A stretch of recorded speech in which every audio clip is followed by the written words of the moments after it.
Okay, welcome everybody. We're going to go ahead and get started just so we can stay on time. We are expecting several more, so I expect folks to trickle in here and there as we get started. My name is Amanda Latrey. I'm the WISE Program Support Coordinator, and this is our second event of WISE Women of Color in STEM for this year. So thank you so much for joining us. Couple of things I want to point out before we get started. We are recording. We had some requests from students unable to attend for the recording. So we are recording. I just want to note that, and we will share that out and post it on our website. I do have a couple of polls that I thought we would start with because today is all about SU resources you may or may not be aware of on campus. So there are many. I handpicked a few because we only have an hour. So I'm going to share a poll here as we get started.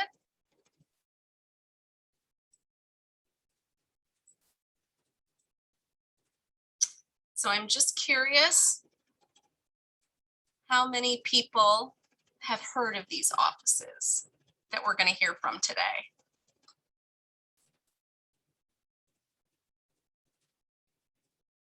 Okay. Okay. All right, the source. Okay. Glad you're here, the source. So, but it looks like definitely heard of career services. Okay, so my next poll, let me share the results because I just realized probably not everybody can see that. So definitely some gaps there, which is why we're here today. So that's good. All right, so I'm going to stop sharing, and I have one more poll to share with you before we jump into our talks today. So this one is about which SU offices have you actually used?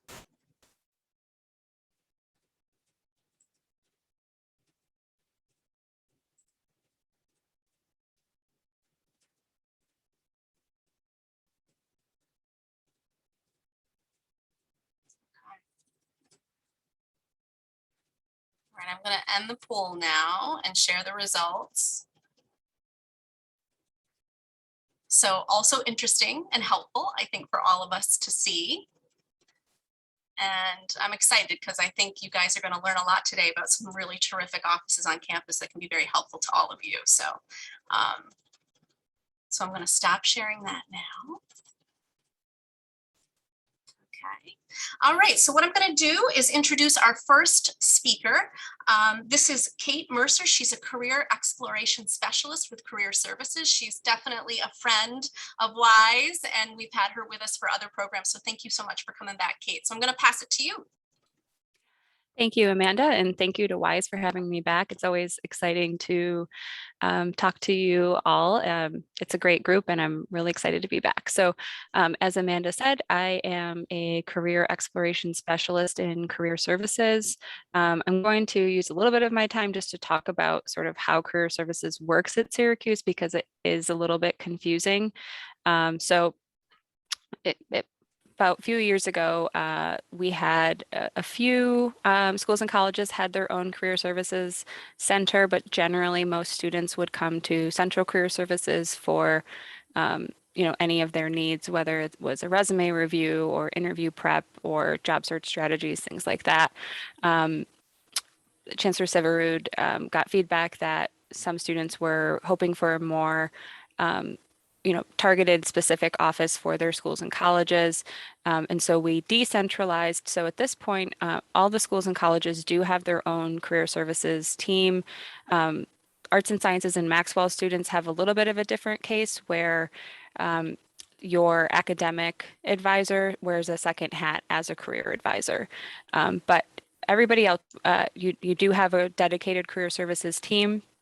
We keep a small staff in Central Career Services to serve as an additional resource. So we work with students who are undeclared. We work with students who are maybe thinking about transferring between schools and colleges. And we just serve as an additional resource. So if you wanted a second opinion, or if you had a quick question and weren't able to talk to your home career advisor, and a short amount of time, we could be that source for you. So that is how we operate. We are located in the women's building, but we do have drop-in hours twice a week on Tuesdays and Wednesdays in Shine Student Center, sort of in the back behind Dunkin' Donuts on, I think it's the second level, but you'd walk in from the walkway. We can also do virtual or in-person 30-minute appointments that can be scheduled through your Handshake account. So when you log into Handshake, you can schedule an appointment either with your home career office. Again, if you are a arts and sciences or Maxwell student, you would request an appointment through Orange Success, but everybody else would request through Handshake. You also have access to schedule an appointment with either my colleague Dan or myself through Handshake. And like I said, we meet with students for all the same reasons that your home career team would meet with you for. So we do interview prep, we do mock interviews, we do a lot of document reviews. So if you're not sure how to write a cover letter or you want your resume looked at, we're there for that. We also talk about networking and using LinkedIn and getting your online presence to a good place. So that's a little bit about what Career Services is. And now I'm going to share my screen and talk about some resources that you might not know we have through Handshake. Okay, so this is my student account. So this should be what your home screen looks like when you log into Handshake. So you'll want to click on Career Center. You would schedule an appointment through here, through the Appointments tab. But for today, I'm just going to look at the Resources tab.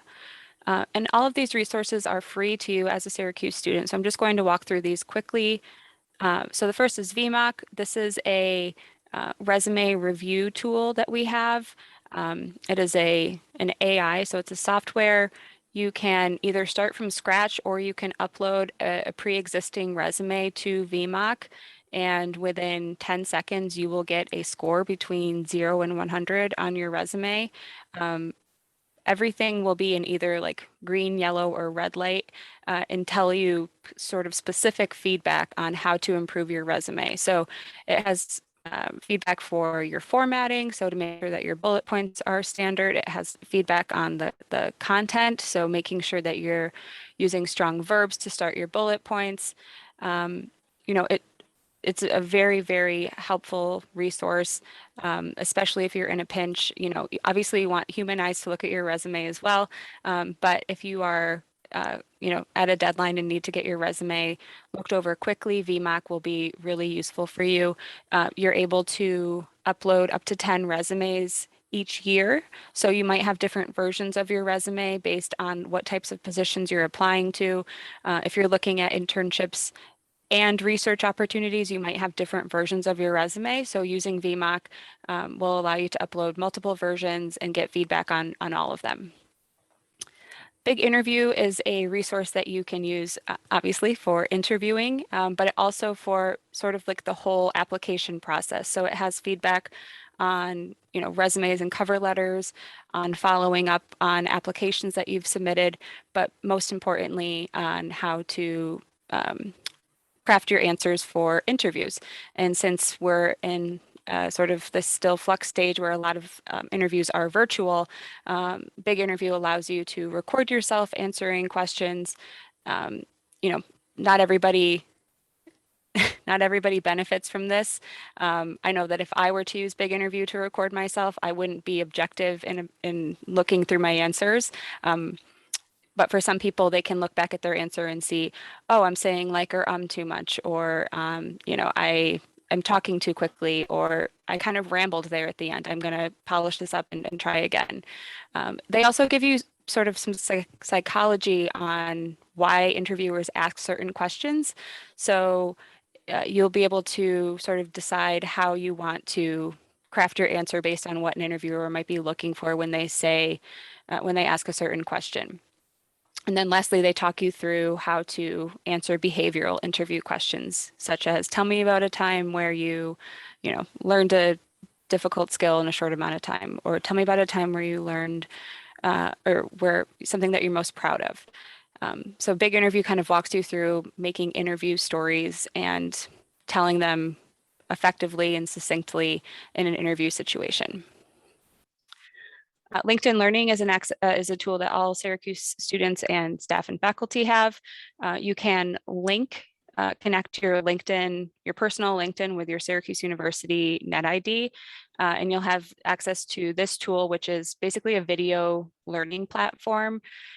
All of the videos are sort of between half an hour or an hour long, and they teach you both measurable and soft skills. So there are courses on how to become more organized or how to become more effective in your workday, and also courses on, how to use Excel, how to use pivot tables, how to use Python. So if you're looking at job descriptions and seeing that the employer is looking for a skill that you don't know you're going to get in the classroom or in your extracurricular activities, learn it yourself through LinkedIn Learning. Anytime you finish a course, there's no quiz or anything at the end, but anytime you finish watching a video, you'll get a certificate that you can add to your LinkedIn profile. And this makes it easier for employers to find you if they're looking for somebody with a certain skill set.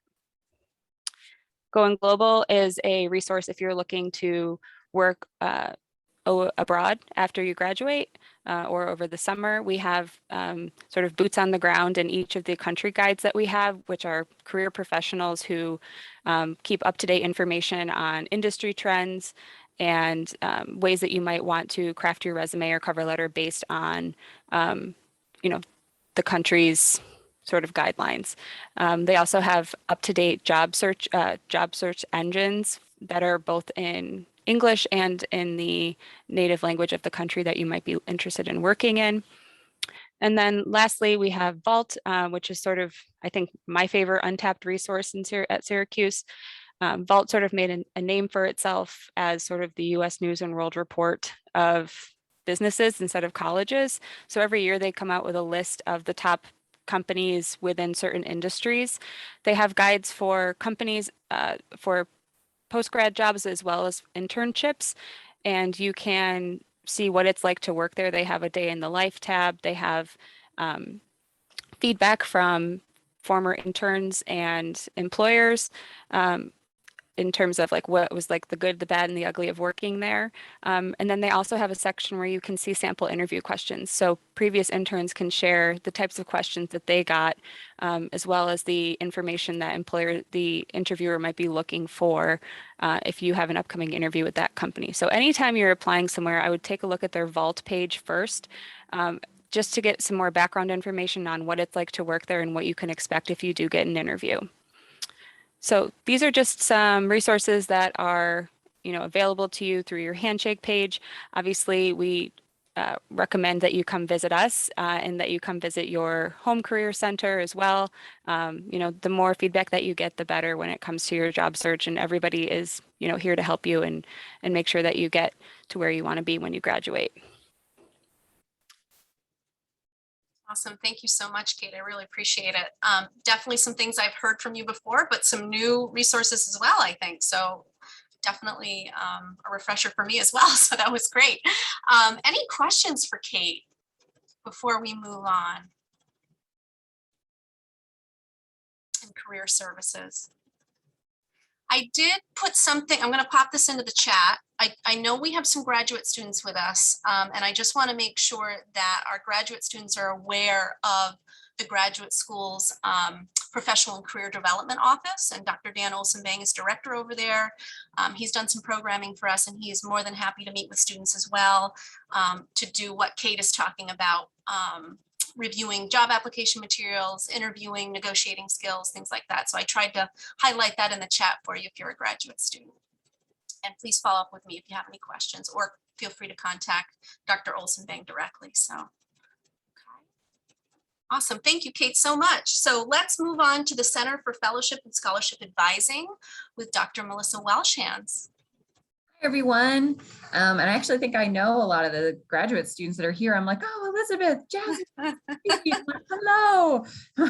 So that was fun for me. I do. So I have a slideshow. I'll present very, not quickly, I guess, but let me get it pulled up. Is it sharing? Let me get it. Slideshow from beginning. All right, can everyone see that just right? Looks great. Perfect. All right, yeah, so my name is Melissa Welshans, and I'm the Assistant Director of the Center for Fellowship and Scholarship Advising. We're located in 306 Bound Hall on campus, although obviously, especially over the last couple of years, happy to do lots of appointments via Zoom. And so just a brief overview of who and what we are. So we're a team of 3 advisors located in Bound, our director, Gilman Parker, and we also have another advisor who also works for the Undergraduate Renee Crown University Honors Program. He also helps students apply for these types of awards as well. And CFSA, as we call ourselves, we help students apply for nationally competitive scholarships. And those are awards that are external to the university, meaning that these are awards that are prestigious. They are usually funded either by the US government or private foundations. They're typically merit-based, and so usually they're less interested in your financial need and more interested in supporting students who demonstrate an exceptional potential in their future goals, and really offer a lot of possibility to the funder and sort of the funder's mission in supporting that. And so national scholarships can fund a range of opportunities from international research to professional placements to graduate tuition. In a couple of minutes, I'll talk about some of the opportunities we have helped students apply for. And most importantly, I think these awards place you in prestigious lifelong networks of fellow leaders and scholars. So often they are, they're very competitive. And so the acceptance rate of those who get them is not always very high, but we like to really think that the process of applying is really valuable itself. And then once you do, or if you do get the award, it's worth your time because it really puts you in a national network of high achievers and future leaders. And this is a picture of Santita Ibangwaze, who is a bioengineering major as an undergrad, and then she did the 4+1 program, and she just wrapped up a year studying bioengineering in France, in Paris, as a Fulbright grantee. And I'll talk about Fulbright in a minute. So just trying to highlight through the presentation some of our recipients. And as you can see, she loved France, but she's just a joyful person anyway. So again, kind of what I just said, why apply? So the process, even though it's difficult, can be kind of challenging, it often really helps students clarify their academic and professional interests and goals. Having to write an essay to somebody you don't know, telling them why you care about the things you care about, why your research and interests are worth, anyone paying attention to, is really helpful for thinking about things you want to write on cover letters or include in resumes, etc. It also helps you develop relationships with mentors, since you'll often have to reach out to your mentors to get them to write you letters of recommendation or offer feedback on your application materials. You will develop your writing and rewriting skills, emphasis on the rewriting. Most students will go through many revisions of application drafts for personal statements in particular, which most of these awards require. And most students tell us that they have worked on their writing more with us than possibly any other context while they've been at SU. Yeah, so it's really valuable for that. And then also potentially you will develop your interview skills, as a lot of the awards we help students apply for. Also, if you make it to the later stages, have an interview process.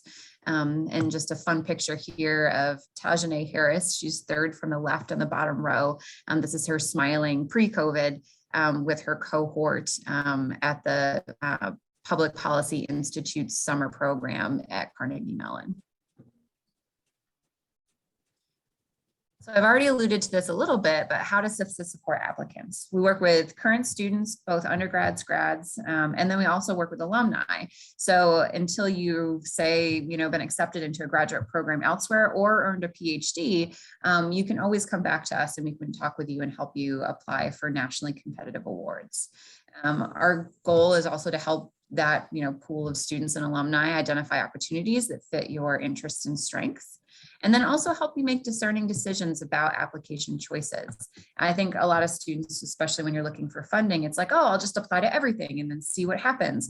These kinds of awards are not well suited for that mentality. You really want to think strategically about what are a good fit so that you don't waste your time. You have a lot of other opportunities and things that need to take your attention and focus, and we don't want you to apply for things that aren't good fits for you. And so we try to help you assess what's a good use of your time.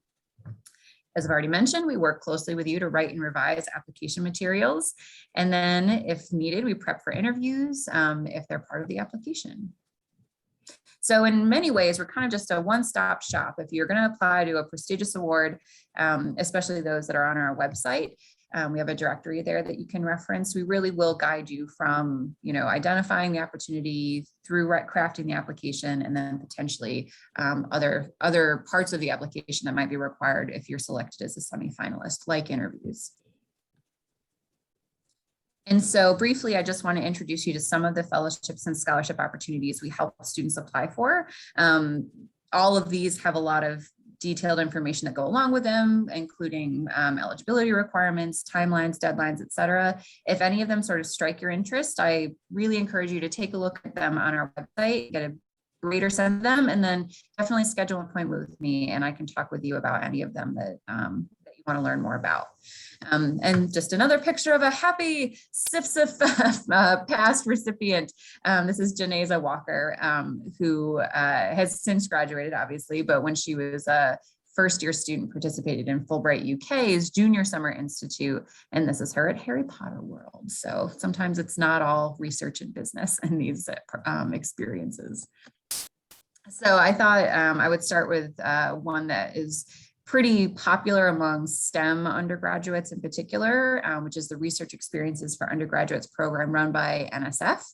It provides funded summer research opportunities in a range of NSF fields, so STEM and social sciences.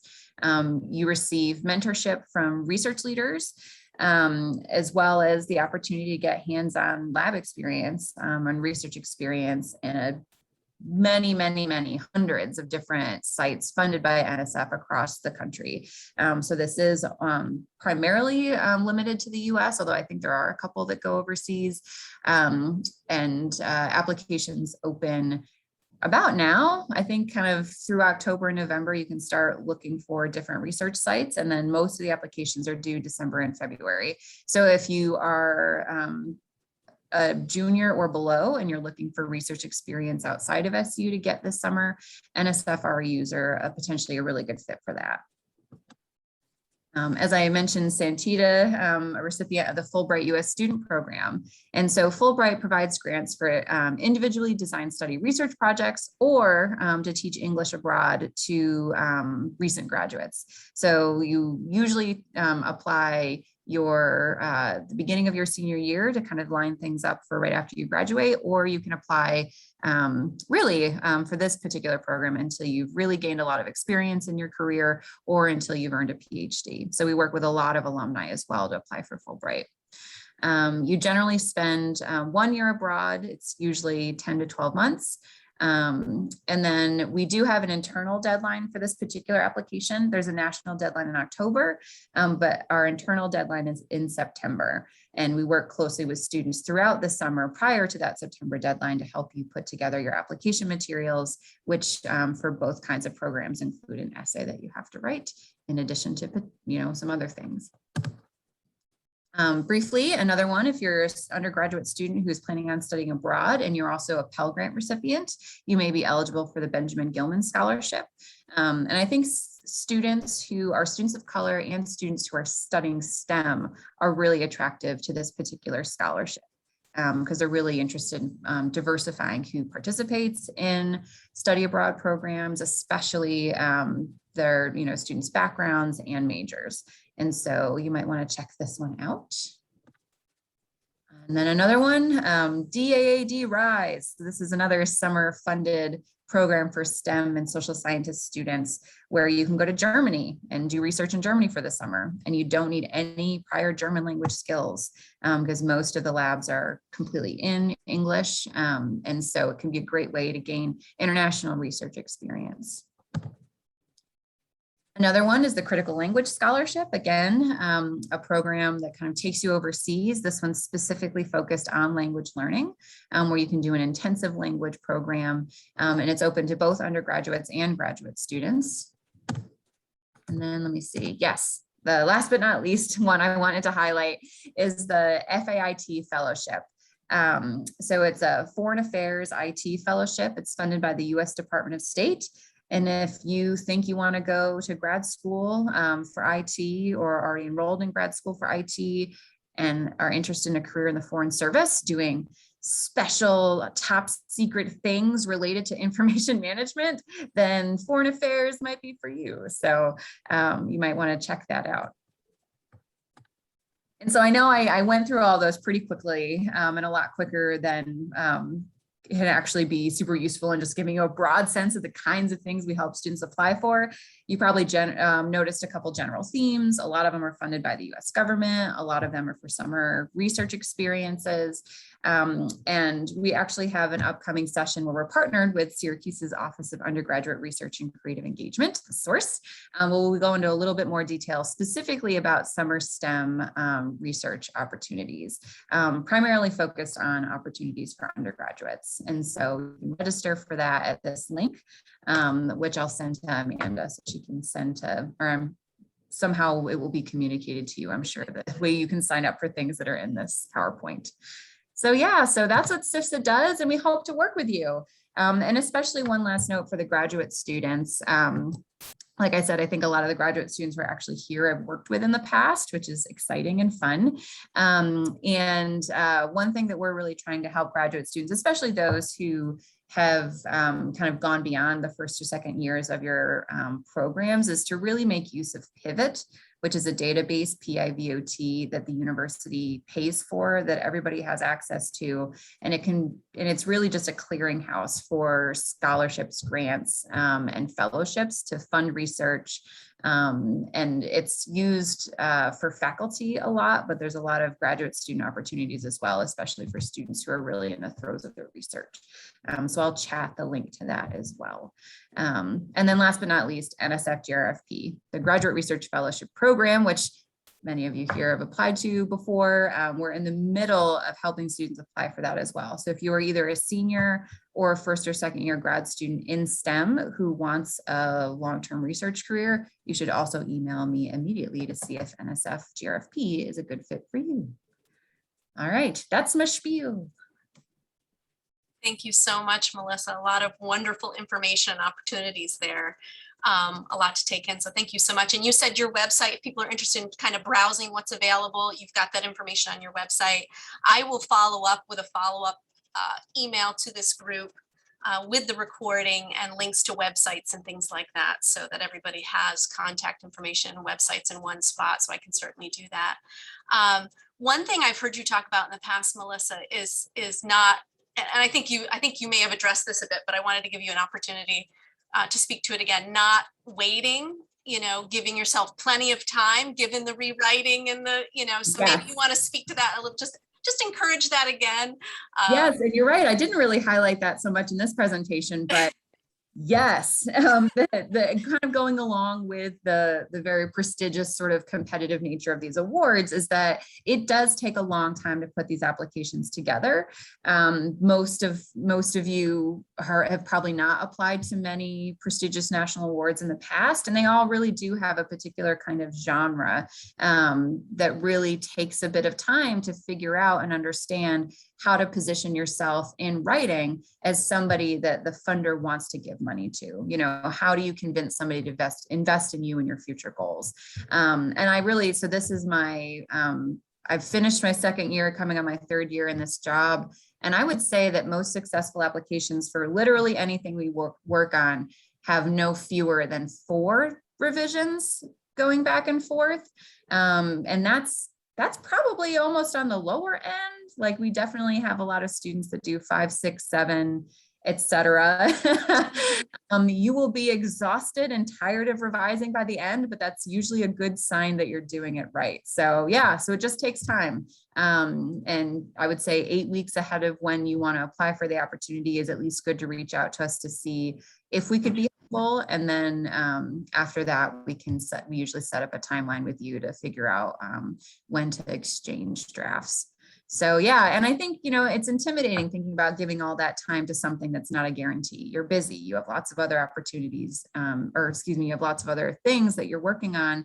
But time and again, the process is valuable. We've had students use applications for awards they don't get to get into prestigious, amazing graduate programs with funding. We've had students use application materials for other funding opportunities.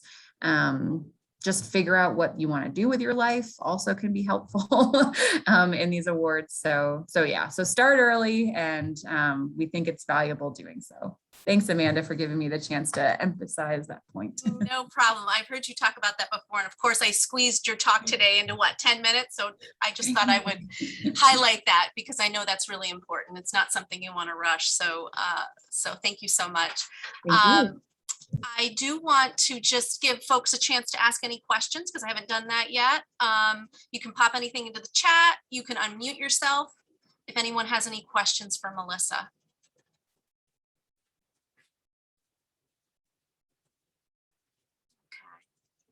If you think of anything, put it in the chat. We'd love to answer your questions. And just great to know, as much as these applications sound like a lot, it sounds like that's, and I know that support is there from the very beginning to the end, and that's really good to know with CFSA's office. So, all right, so let's move on to our next office. This is the Syracuse Office of Undergraduate Research and Creative Engagement, known as The Source. And I want to introduce Dr. Kate Hanson, Director. So I'll pass it to you. Sounds good. Hi, everyone. Thanks so much for joining us this afternoon. So yeah, our office is, as our name indicates, we work with undergraduates. So I know there's some grad students here, and I know you often play a really important role in mentoring undergraduates in research. So hopefully, some of this information might be helpful to share with some of the undergrads that you work with, and we definitely appreciate your work with students. So let me also share.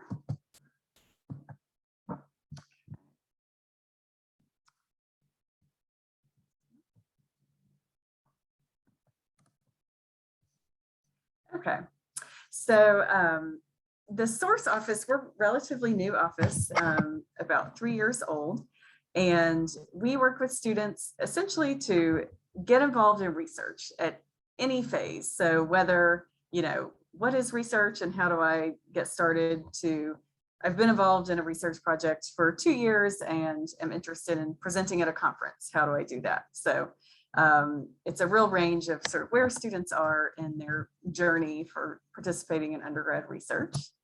So I like to start these presentations just briefly kind of talking a little bit about how we define and describe research, because when students and people think about research, they often think about, folks like you, science students in a lab wearing lab coats and peering into microscopes, but we're an all university office. So we work with students in every single major and every school and college.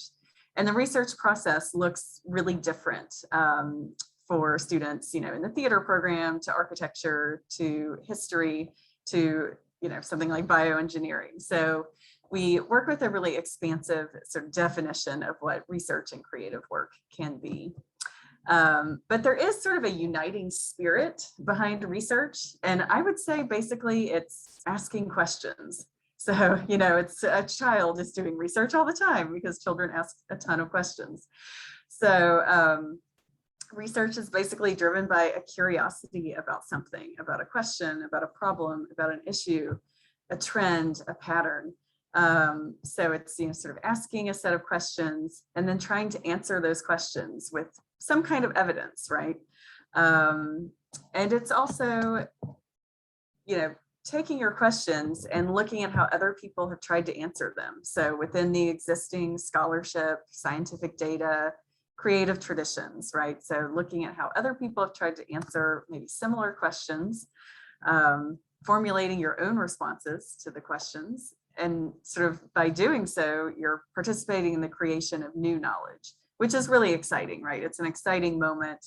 A lot of your time spent here as a student is receiving and developing knowledge, right? Receiving kind of existing knowledge. But what's really cool about research is that you're helping generate new ways of thinking about the world. which we desperately need, right? So here's just kind of another way of saying what I just said, write research. It's most simple, beginning with a set of questions, putting those questions in context with existing work, responding to the questions using the tools and methods of your field of study, which can greatly differ. One essential step of research is failure, right? That is definitely something that is just probably the most common thread in any professor, student, grad students research path, is that something unexpected happens, something doesn't work. And so you might have to ask new questions or reframe your problem and pivot quickly, change paths. I think, now that we're going through the COVID pandemic, it's like pivoting has kind of become a bit more second nature. So that's maybe one way that we've been changed by this. And then another key part of research is then sharing your results, right? And sort of building a path forward in your field of study for future researchers, because often, a project might even raise more questions than it answers, but that's okay. So undergraduate research, kind of what does it look like? Basically, this is kind of the who, what, when, where, why. Undergrads are working with a faculty mentor, with a professor, or a research staff mentor, potentially also for STEM students in a lab setting where you might be working with postdoctoral students or graduate students as well. Students might be designing their own project. They might be serving as an assistant on a professor's project. Students, might work certainly on campus, but a lot of students do community engaged research, working with a community organization as well. And sort of when should you think about getting involved? Early, right? Sort of a similar to echo what Melissa said about thinking about prestigious scholarships. Think about getting involved in research early, because then you have the opportunity to maybe try different research opportunities, or sort of dive deep into one lab or research project where you might get really interesting results that could be published or shared at a conference. People do research during the academic year, but summer is a really great time to do research as well. And then where? Certainly on campus for most of you in labs, but off campus, Melissa highlighted some really terrific opportunities. The NSF REU programs, the DAAD RISE, doing research in Germany, for example. So there's a lot of different ways and places that people can get involved.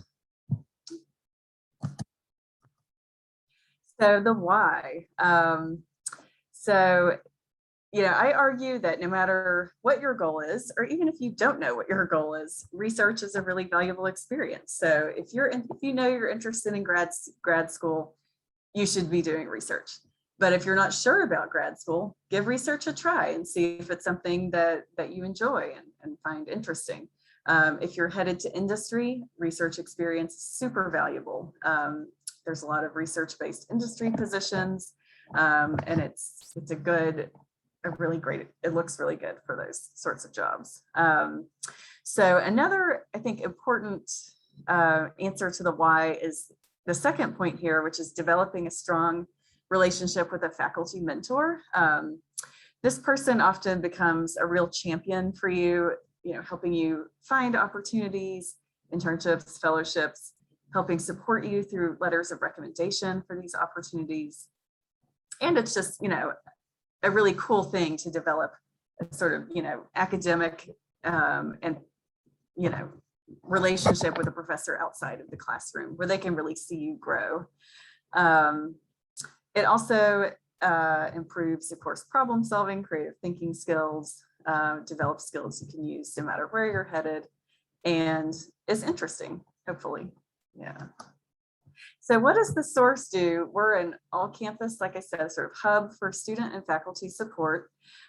We have workshops on a variety of topics and training opportunities, help students find mentors. We have student research mentors who are students engaged in research that work in our office and are happy to meet with students at any stage. We have symposia. Check out this picture of Melissa at one of our source poster sessions pre-pandemic. And we're also, so we sort of help coordinate some of these campus-wide research events. We're also a funding agency. So the majority of our resources go towards grants to support student involvement in research, because we know that it often takes resources and time, which are in short supply. So I'll talk about those opportunities next. But yeah, so we also help, tell the stories of different undergrad students doing research. So our funding opportunities, definitely, bookmark these if they're also on our website. But we have grants that support students participating in research with a mentor over the summer and over the academic year. We have application cycles twice each year for grants of up to $3,000 or $5,000. If a student is a participant in the honors program, they apply through the same cycle as the source application. So those are a really great way to support supplies for the project, student payroll for the project, a summer living stipend to stay in Syracuse and work in a lab. So that just helps, again, sort of free up some of those resources and time that are needed for research participation. We also have a grant that faculty mentors can apply for, where they're applying to bring students into their work as a paid research assistant. So we post those open positions on Handshake, which you heard about from Kate's presentation. And then expansion grants are available sort of on a rolling basis outside of our regular application cycles. For example, if you get accepted to a conference and need some funding for conference fees or travel, or you're pursuing a publication with your mentor and you have some costs associated with that. And then we also have a program in partnership with CFSA, which is the Young Research Fellows Program for students in their first year to apply sort of more with a broad set of research interests rather than a specific project, and apply, and they're part of a small cohort with small group mentoring and research funds available. So, so I think, probably it's a range. Some of you might already be involved in research. Some of you might be thinking about getting started, but I always like to leave, with some kind of like very low bar ways that you can get started. An easy thing is to just check out the faculty in your major and look at their research interests on the website. Maybe meet with a couple of them for an informal talk about what their research projects are and how students are involved in them.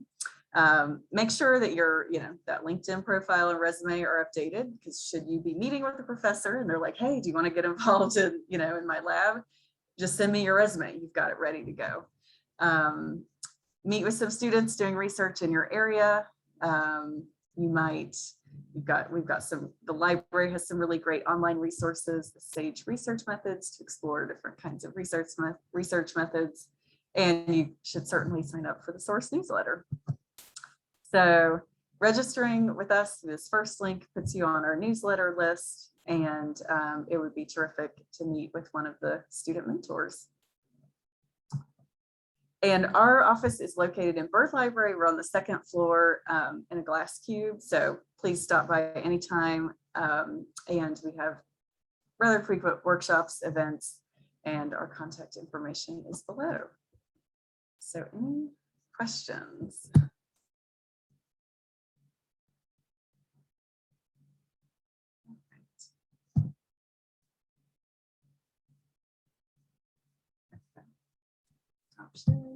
Feel free to use the chat or unmute. Thank you so much, Dr. Hanson. That was great. I loved the definition of research at the start. That really kind of opened my mind a little bit as to the opportunities. So that's fantastic. One of our CPP associates, so a sub-program of Wise Women of Color in STEM, is our career preparation program. This is our second year. Last year was our pilot year. And Julia Chu, I believe, is one of your student mentors, and she spoke to us last year and she was terrific. So Yes. I'm not sure if she's still on board as a mentor at this point, but I know she'd be happy to speak to fellow students if anybody's interested in learning more. So Yeah, she is definitely still on board. okay, great. Happy to meet with students. Yeah, absolutely. Fantastic. So, and what is the deadline for October? Because I know for academic funding, there's an October deadline coming up. There is, yeah. So we had a brief form for students to fill out, an intent to apply that was due last week. Okay. The deadline is October 14th, but if you somehow missed the intent to apply and are still interested in applying, feel free to reach out. And then the next set of deadlines will be in late February, early March. And that would be for funding, like for next summer 22, and then next academic year. Okay. All right. Great. Thank you very much. I know I pushed those out at the start of the year to this group. You know, we definitely shared that information as part of our welcome, but I know how many emails we all get, right? So I saw that October and I wanted to remind folks if that was still an opportunity, and it sounds like it could be. So that's good to know. Yeah. Wonderful. All right, we have about 15 minutes left. So I'm going to pass things to our next speaker. Benjamin Irwin is administrator of the Writing Center. So I'm going to pass it to you, Benjamin. Yes, thank you. So for those of you who may not be familiar with the Writing Center and the services we offer, we are free and available to all students, regardless of grade level or major. We are also free to faculty and staff. The center holds more than 6,000 appointments every academic year, and we work with students from more than 50 majors, speaking more than 20 home languages. We see everyone from freshman composition students in Writing 105 to graduate students working on theses, dissertations, conference proposals and presentations, articles for publication. We also work with faculty and staff working on a variety of professional or publishable documents as well. So we do tend to see just about everyone across campus.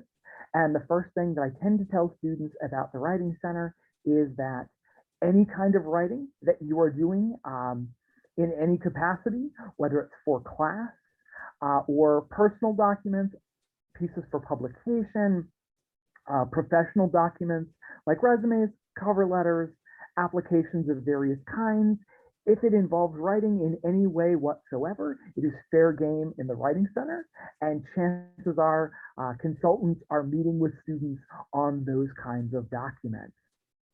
In regard to our staff, the center staff is comprised of instructors within the writing department, graduate students within the composition and cultural rhetoric program, as well as graduate students in linguistics and the English department. So while we aren't able to have discipline-specific consultants with, say, for example, a science background, what unites everyone who works in the Writing Center is that we all have a background in writing and we all teach writing. In terms of the center services, we have returned to offering face-to-face services to students. In addition to that, we also offer synchronous online and asynchronous appointments. I'll share my screen in just a minute to show you the process for making an appointment, but to provide a brief overview of those three primary services. The center itself is located in room 101 of Huntington Beard Krause Hall, right on the quad between Hendricks Chapel and the Hall of Languages. So for those face-to-face appointments, students can book a 30 or 60-minute appointment where you can meet one-on-one in the Writing Center itself to talk, as I said, about any kind of writing at any stage in the process. That's something else I like to emphasize in these introductions is one common misconception is students thinking they need to be to a certain point in their writing to make an appointment, or that they need to come in with a draft, when in fact, we work with students sometimes immediately after receiving an assignment or a prompt. So working with students as they are brainstorming, outlining, working on a rough draft, or finishing a final draft, or putting the finishing touches on a final draft.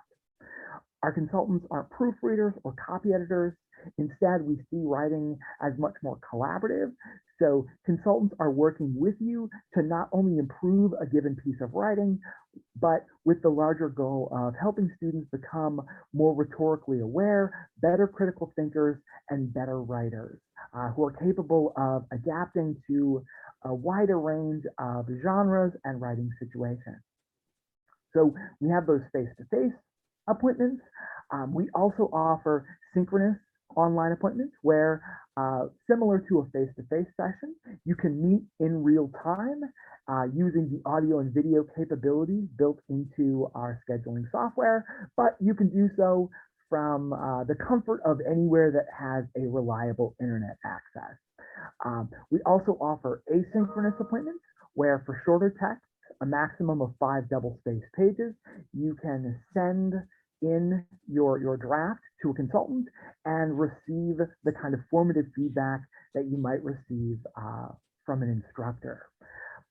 Finally, since I know there are some graduate students in attendance, I would be remiss in not mentioning the Graduate Editing Center. So that is a service, as the name implies, exclusively for graduate students. And unlike our other services where we can work with students at any stage in the writing process, the Graduate Editing Center is specifically an editing service. So this is typically for thesis and dissertation chapters, articles being submitted for publication, and other longer texts. And typically texts that have been already heavily edited by a graduate student, things that have been seen by your advisors. And this is an opportunity to literally have line editing performed by a graduate student. In terms of that submission process, all texts are fielded in the order in which they are received. So when you submit to the GEC, you'll immediately receive an email from one of our editors explaining the process to you, telling you where you are in the queue, and providing an estimate as to when your text will likely be returned.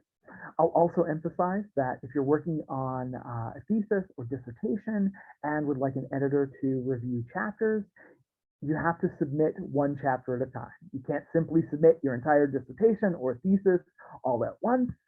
We have a very limited staff for the GEC, but once you receive feedback and edits on one document, you can submit another. The final point that I will make about the GEC is that when you submit, and once an editor begins looking at your text, or I should say before an editor begins looking at your text, they will also contact your advisor, simply so that your departmental advisor knows that you're working with an editor through the Writing Center. So let me share my screen for just a second, and I will share a bit of a look at the Writing Center's website as well as our schedule page.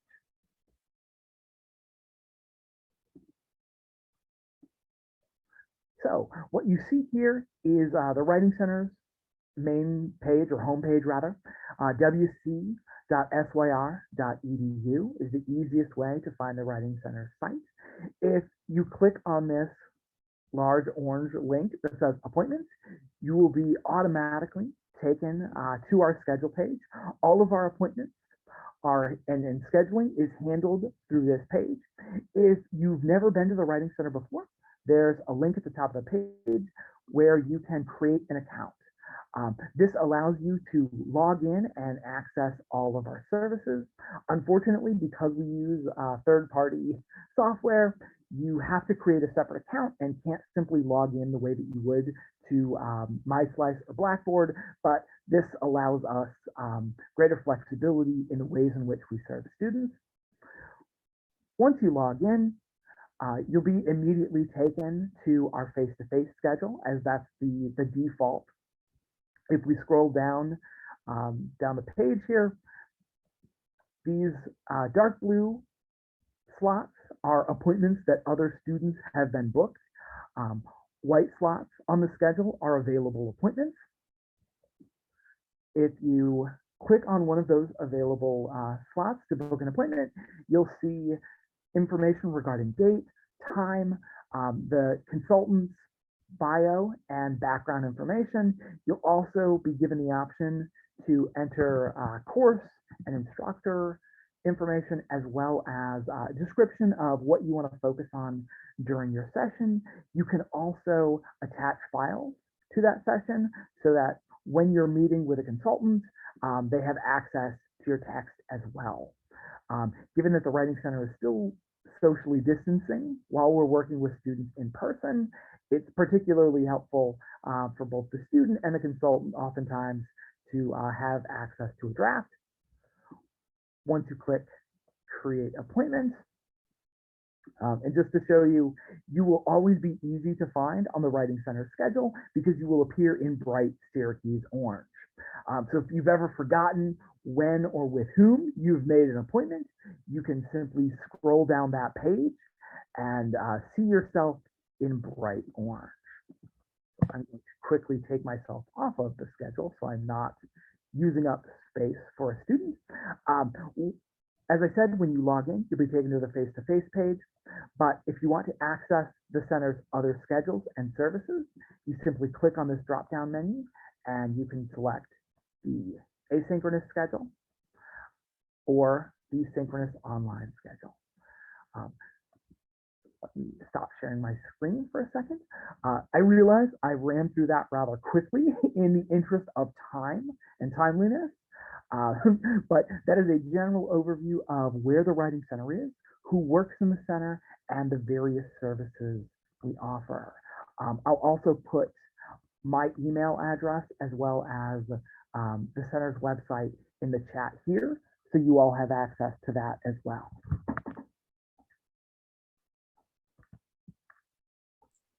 Thank you so much, Benjamin.